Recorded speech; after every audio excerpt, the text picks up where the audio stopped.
Bonsoir à tous. Donc avant de parler de la rencontre de ce soir entre le Racing Club de Lens et Nantes, après le match nul compliqué des Lensois face à Nantes, au PS Leuven, pardon, on va revenir sur la rencontre de demain, le choc très important pour l'OM qu'il faudra impérativement gagner face à l'Olympique Lyonnais dans l'Olympico au Vélodrome. On va revenir sur la traditionnelle conférence de presse d'avant-match qui a eu lieu tout à l'heure à 14 heures en début d'après-midi avec Jordan Verretou et Gennaro Gattuso qui sont revenus un petit peu sur le match contre l'AEK Athènes. Gattuso a pu faire un point sur le groupe, sur les blessures, sur les retours éventuels et sur ce match.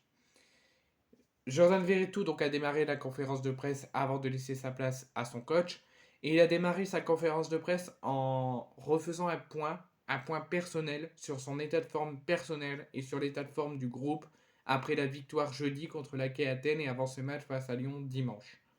Avec la victoire, on récupère plus vite parce que c'est vrai qu'avec une défaite, il va falloir rectifier les choses qui n'ont pas été, changer des choses et faire évoluer quelques trucs, ça aurait été plus long. Là, tandis qu'il y a eu la victoire, il n'y a pas eu tout d'excellent, mais ça récupère plus vite. On a un staff médical qui prend soin de nous aussi. On fait tout pour être opérationnel. On essaie de bien dormir, de bien manger. Ensuite, Verretou a parlé de Gennaro Gattuso, parce que quand Gennaro Gattuso est arrivé, Verretou connaissait déjà le coach. Ils se sont déjà entretenus en Italie. Donc le coach me connaît en Italie, il connaît mon positionnement sur le terrain. J'aime ce rôle de pouvoir jouer plus haut sur le terrain. Je me sens plus libéré et je pense que ça se voit sur le terrain. Ensuite, il nous fait clairement savoir qu'il faut qu'on s'attende à un gros combat et un gros match compliqué face à Lyon et qu'il ne faudra pas le prendre à la légère. C'est un rival, il faut venir avec leurs arguments. Ça va être un match compliqué, un gros combat. Il faudra faire mieux que nos dernières sorties en championnat. On doit gagner et il faut montrer notre détermination sur le terrain. Ensuite, il qualifie Gennaro Gattuso pas comme un coach traditionnel, mais comme un coach proche de ses joueurs.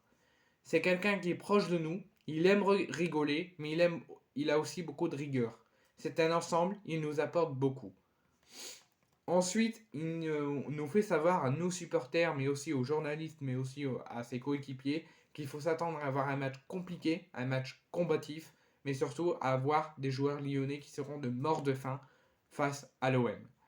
On a beaucoup pensé à la récupération, on sort de la Ligue Europa, Lyon, en face de nous, il va y avoir des morts de faim. On doit rester concentré sur nos forces, faire les efforts, et je pense que ça va être un bon match de football que l'on va devoir gagner.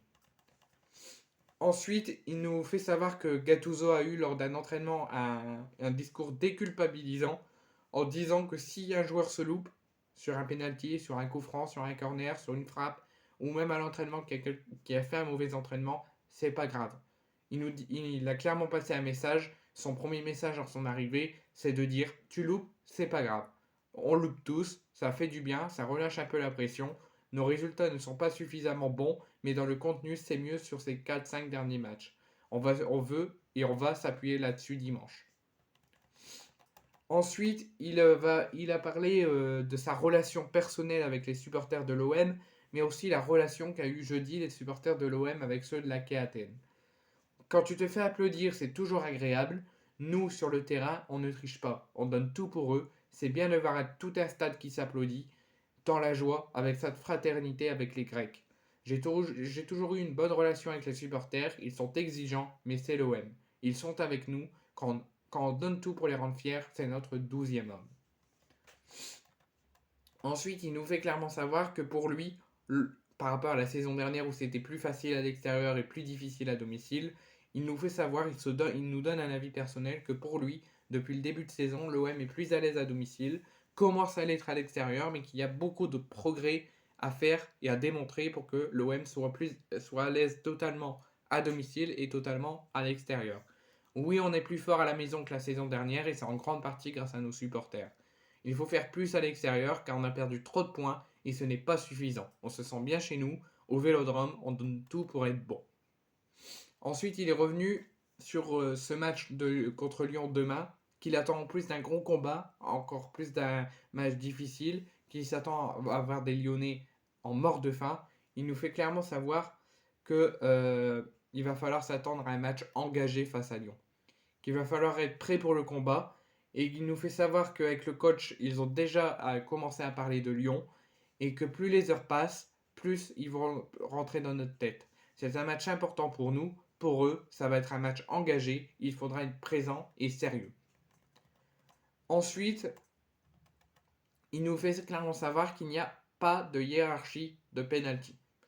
Oh, non, il n'y a pas de hiérarchie de penalty, c'est celui qui le sent qui le prend. Je pense qu'Aubameyang, avec l'expérience qui est la sienne, est le numéro 1 tout de même. Moi, je suis aussi prêt à tirer quand il le faut. Je ne suis pas maladroit dans l'exercice. Oui, je pense que Aubameyang est numéro 1. Oui, car en plus, il est attaquant et cela fait toujours du bien pour la confiance. Mais s'il ne se sent pas, je serai preneur. Ensuite, il a parlé du niveau physique de l'équipe qui pour lui n'a pas du tout régressé, a fortement progressé. Il nous dit on a beaucoup bossé, je vais y arriver, pendant la trêve. Ça n'a pas été facile. Je pense que sur le terrain aujourd'hui, on tient 90 minutes, on se sent mieux et on se sent moins fatigué. Ensuite, il nous fait clairement savoir qu'il ne pense pas à son avenir loin de Marseille. Il qualifie son avenir à Marseille et qu'il souhaite gagner des titres avec l'OM. Il nous dit: je suis très heureux à Marseille, ma famille aussi, tous les jours c'est un bonheur de venir à l'entraînement. Je suis rentré dans cette famille il y a 15 mois maintenant, j'espère y rester le plus longtemps possible. Je l'ai dit aussi, je suis venu pour gagner des titres. Pour l'instant, il ne me manque pas grand chose, mais je suis venu pour ça. Donc maintenant, c'est ce qu'a clôturé Veretout pour sa conférence de presse. Il a laissé sa place à Gennaro Gattuso, qui a démarré par revenir un tout petit peu brièvement sur le match contre l'AEK Athènes et sur sa préparation qu'il a mis en place à l'équipe pour le match contre Lyon demain. Je pense que c'est vrai, on s'est beaucoup dépensé contre Athènes, on a fait une préparation vidéo tactique, mais la récupération a été l'axe principal. Lyon est stimulé, mais nous aussi, on joue chez nous, on veut gagner. Lyon a beaucoup joué, mais nous aussi. Ensuite, il a fait un état du groupe sur Gigot, sur Correa et sur Unai, qui a été absent de l'entraînement aujourd'hui, et il est revenu aussi sur Paolo Lopez, qu'il a reconfirmé à forfait de 15 jours. Unai est forfait, il nous l'a officialisé, il y a eu un problème chez lui à son domicile, rien de grave, juste un problème domestique, il est tombé, il s'est fait mal au dos, il a prévenu le coach et il a préféré le laisser au repos. Oh, et il a clairement dit à la presse qu'il le dit car qu'il pense personnellement que la presse va chercher des scoops. Il a préféré parler honnêtement et par le dire. Ensuite, il nous a officialisé la suspension et le forfait de Leonardo Balerdi et de Pape Gay, parce que Balerdi a été suspendu un match ferme après son rouge contre Nice, et Pape Gay a été suspendu par le tribunal arbitral du sport. Il devrait revenir mi-décembre. Donc il a confirmé le forfait d'Unai, de Pape Gay, de Balerdi, et il a confirmé le retour de Gigot et de Correa, qui eux ne seront pas forfaits, ils seront bien disponibles pour cette rencontre. Il nous fait savoir que Gigot n'est pas à 100%, mais qu'il est apte à jouer parce qu'il a une mentalité de guerrier, et que pour lui, Correa aurait dû avoir 4 à 5 jours de repos complet, et ne pas suivre sa volonté de revenir aussi vite, il aurait dû faire un stop complet. Donc Unai est forfait, Balerdi, Pape Gay est forfait, mais on a le retour de Gigot et de Correa qui sont disponibles pour cette rencontre. Ensuite, il évoque son style de jeu qu'il veut mettre en place à l'OM. Son axe principal, c'est d'attaquer l'espace pour isoler des joueurs en phase offensive. J'aime bien le foot qu'il est fait de passes, de possession, mais pas seulement. L'objectif est d'aller vers l'avant, pas juste d'avoir la possession. Je pense par exemple à Luis Enrique à Paris qui lui veut absolument la possession, mais c'est pas le cas de Gattuso. Attaquer l'espace pour isoler des joueurs en phase offensive. Ce sont des passes dans l'idée de créer des espaces. Contre Monaco, il y avait un manque d'équilibre, c'était flagrant. Dans le foot moderne, on considère qu'il faut jouer surtout avec le ballon, mais c'est tout aussi important de travailler sans le ballon. Avoir plusieurs systèmes défensifs, plusieurs plans tactiques. J'aime un foot hybride, oui, qui doit être offensif, qu'il y ait de la liberté pour créer. Avec le travail, on crée des automatismes et on réussit à s'améliorer. Il faut créer les conditions de la réussite. C'est mon boulot, je ne reste pas bloqué sur tel ou tel système ou style de jeu. Ensuite, est-ce que l'OM est sur le bon chemin offensivement? Quand on a une équipe qui crée 4 ou 5 occasions de but contre Nice, cela montre qu'on est sur le bon chemin. L'erreur est toujours possible, on peut manquer devant le but, mais il faut créer les conditions d'être dangereux, jouer de manière propre dans le camp adverse. Vous parlez d'Aubameyang, mais Ndiaye aurait pu aussi marquer 4 ou 5 buts. C'est quelque chose qui se travaille à l'entraînement. Quand tu marques, tu marques. Cela reste en tête et tu arrives plus à avoir de confiance. Ensuite,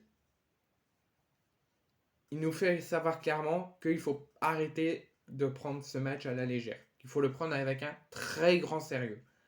Pourquoi? Il nous dit si on pense qu'on va affronter la dernière équipe du classement, on va perdre, c'est sûr. Je ne veux rien dire sur le sujet, parce qu'il a été présenté avant d'arriver à l'OM, il a été présenté à Lyon pour prendre la suite de Laurent Blanc. Mais je peux juste dire que je suis très heureux de mon choix de signer à l'OM. Dieu m'a emmené dans une ville superbe avec un groupe, des personnes incroyables et je suis fier de mon choix. On affronte une équipe dernière du classement, ce n'est pas le classement qu'il mérite. Si on pense qu'on part en affrontant la dernière équipe de Ligue 1, on va perdre, c'est sûr. Ils ont 5-6 joueurs de grande qualité, ils sont derniers aujourd'hui, mais c'est un classement à l'instant T. Il ne faut pas prendre le match pour acquis, il y aura de la fatigue, oui, on devra compter sur le soutien du public et nos possibilités de changement. Mais je le répète, si on s'attend à un match facile, on va perdre, c'est sûr. C'est ce qu'a déclaré aussi Verretou, c'est ce qu'a déclaré aussi le peuple marseillais, et c'est ainsi ce que j'ai déclaré moi, qu'il faut prendre ce match avec un énorme sérieux. Et si on prend trop ce match à la légère, qu'on pense que Lyon est dernier et qu'on va gagner facilement, ben ça sera compliqué et on va perdre. Ensuite, il évoque sa relation avec Fabio Grosso et ses retrouvailles. Parce qu'à l'époque, ils s'étaient rencontrés en Italie. Je connais la mentalité de Grosso, un joueur jeune que je connais bien. Il en joue avec beaucoup de systèmes différents. C'est difficile à lire, mais sur sa mentalité avec Lyon, c'est l'idée de contrôler le ballon, de mettre en danger son adversaire. Il y a une grande technique et curieux même s'il parle peu. Quand on partage des moments aussi forts qu'une victoire en Coupe du Monde, ça lisse des liens. Je lui souhaite beaucoup de succès. Ensuite, Gattuso a envoyé un message et un conseil à ses joueurs. Pensez avec sa tête. Il ne faut pas perdre d'énergie avant le match, même si je n'étais pas le mieux placé quand j'étais joueur, surtout avant des derbies. Aujourd'hui, il faut penser avec sa tête, pas seulement, penser au duel en 1 contre 1, attaquer l'espace. Il faut réfléchir à comment rester concentré sur notre match, essayer de contrôler le jeu, garder la tête froide pour produire notre jeu.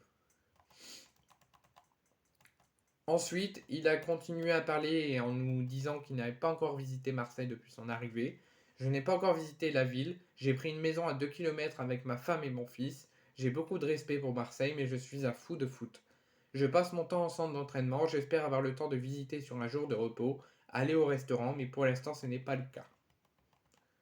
Donc on voit vraiment un Gattuso totalement concentré sur le sportif et sur l'équipe pour les emmener loin dans l'avenir. Il nous fait savoir qu'il a l'entière confiance envers Bamo Meite. Bamo Meite, je le vois, il s'applique, il est curieux et toujours aussi concentré. Il a envie d'apprendre, il a beaucoup de qualités, il a de la force, de la vitesse. Je suis sûr qu'il fera un bon match demain. Et ensuite, Gennaro Gattuso a clôturé cette conférence de presse par parler des cas Pape Gueye, Iliman Ndiaye et Ismail Yassar. En parlant, donc déjà pour Pape Gueye, il nous dit qu'il sera bientôt de retour, que sa suspension devrait finir le 5 décembre, qu'il devrait revenir le week-end du 10-15 décembre. Il s'est entraîné avec nous, il a joué avec l'équipe B en amical.